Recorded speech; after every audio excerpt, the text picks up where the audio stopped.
الحمدللہ وحدہ والصلاة والسلام علی من لا نبی بعد اما بعد.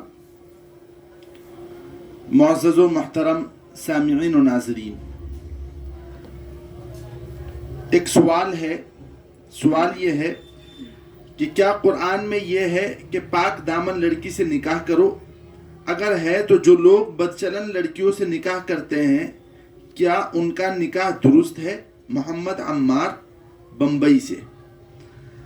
ان صاحب کا سوال یہ ہے کہ قرآن کریم میں کیا ایسا ہے کہ پاک دامن عورتوں سے نکاح کرو؟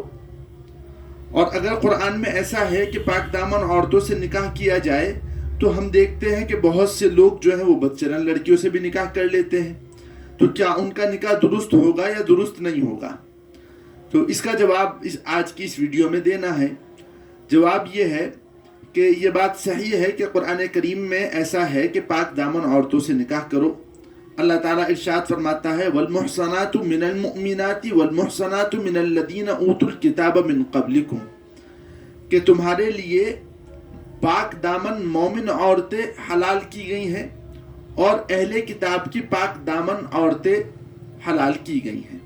تو اس آیت کے اندر یہ بات کہی گئی ہے کہ پاک دامن عورتوں سے نکاح کیا جائے، چاہے وہ پاک دامن عورتیں مومن ہوں اور چاہے وہ پاک دامن عورتیں یہودی اور عیسائی ہوں.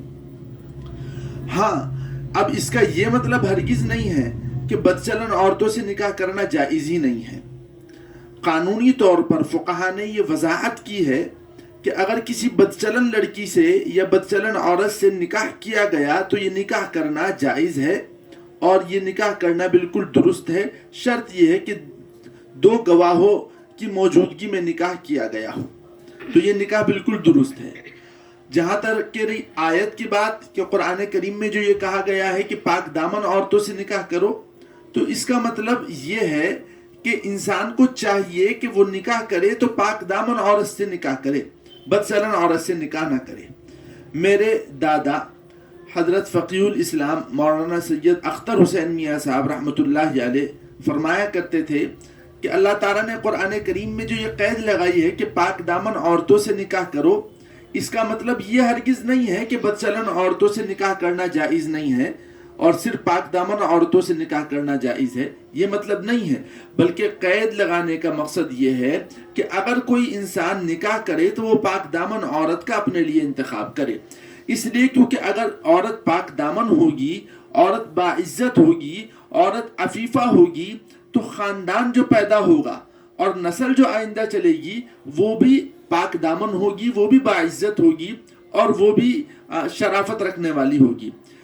دیکھا گیا ہے کہ معزز گھرانوں کے اندر بھی اگر بدچلن عورتیں آ جاتی ہیں تو ان کی اولاد جو ہوتی ہے، لڑکیاں جو ہوتی ہیں، لڑکے جو ہوتے ہیں وہ بھی بدچلن ہو جاتے ہیں اور اچھے اچھے گھرانوں کی نسلیں خراب ہو جاتی ہیں.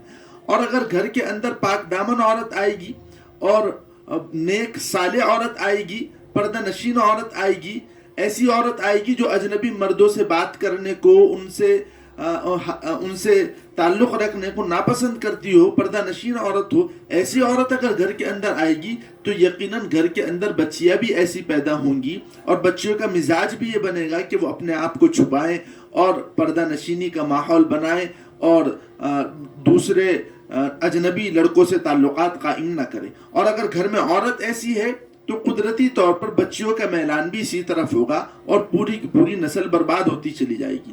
تو حاصل یہ ہے کہ قرآن میں جو یہ کہا گیا ہے کہ پاک دامن عورتیں تمہارے لیے حلال ہیں، اس کا یہ مطلب ہرگز نہیں ہے کہ بدچلن عورتوں سے نکاح کرنا جائز نہیں ہے.